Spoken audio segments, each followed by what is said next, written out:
द्विस्फेतर जाति। यह जाति कश्यप को काष्ठा नामक पत्नी की संतानों से चली। इनके विषय में कोई विशेष विवरण नहीं प्राप्त होता, किंतु पुराणों में द्विस्फेतर जाति को वनस्पतियों का अधिपति कहा गया है। गंधर्व जाति। मरीचि पुत्र कश्यप की पत्नी अरिष्टा 5 से गंधर्व नाम का पुत्र पैदा हुआ। इसी गंधर्व के वंशधरों से गंधर्व जाति बनी। भारत की पश्चिमोत्तर सीमा पर जहां अब अफरीदी, बलूची और काबुली पठान लोग रहते हैं, वही प्राचीन गंधों का देश गांधार था। इसी गांधार वंश की कन्या गांधारी दुर्योधन की माता थी। प्राचीन गांधार को अब कंदहार या कंधार कहा जाता है। पुराणों और इतिहासों में गंधर्व जाति का भी उल्लेख पाया जाता है। वे लोग उसी गांधार प्रदेश के निवासी थे, अतः गंधर्व जाति के नाम पर गांधार राज्य बना, जिसे अब कंधार कहते हैं। पुरातन लेखों के अनुसार गंधर्व जाति महाबलशाली और बड़े डील डोल के होते थे।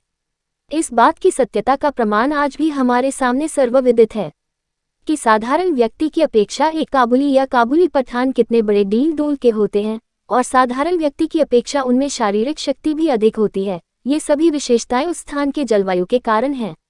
ये काबुल और कंधार एक दूसरे के पड़ोसी राज्य थे। ये जलवायु की विशेषता प्राचीन काल से अब तक एक समान है। प्राचीन काल में गंधर्व लोग बड़े योद्धा थे। यौधिक गुणों के अतिरिक्त गंधर्व लोग बड़े विलासप्रिय, संगीतज्ञ, नृत्य कला में प्रवीण तथा अश्वारोही भी थे।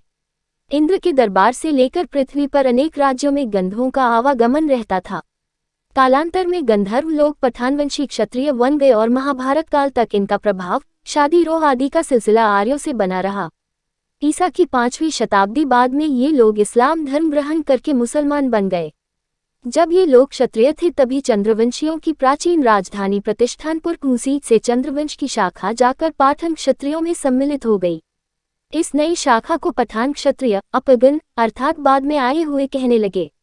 यह अपगण शाखा फ्रंटियर में प्रवास करके प्रजासत्तात्मक शासन स्थापित किया। इन अपगणों का निवास क्षेत्र भी अपगण कहा गया। यही अपगण राज्य बाद अफगान कहते कहते अफगान कहा जाने लगा, जिसे अब अफगानिस्तान कहा जाता है। पुराणों में उल्लिखित गंधों के 28 नाम यहाँ दिए जा रहे हैं, जिनसे गंधों की 28 शाखाएं चली। 1 तुम्ब्रू, 2 भीमसेन, 3 उग्रसेन, 4 अन्नायु, 5 अंत, 6 गोपति, 7 धृतराष्ट्र, 8 सूर्यवर्चा, 6 युगप, 10 त्रिनप, 11 कानी, 12 नंदी, 13 चित्रर्थ, 14 शालिशिरा, 15 पर्जन्य, 16 कली, 17 नादे, 18 पृथ्वा, 11 बृहत्वा, 20 बृहक, 21 कराल, 22 सुवर्ण, 23 विश्वावसु, 24 भूमन्यु, 25 सुचंद्र, 26 शरु, 27 संगीतज्ञ। इसमें 2 उपशाखाएं हो गई, 1 हाहा, 2 कुहू। महाभारत।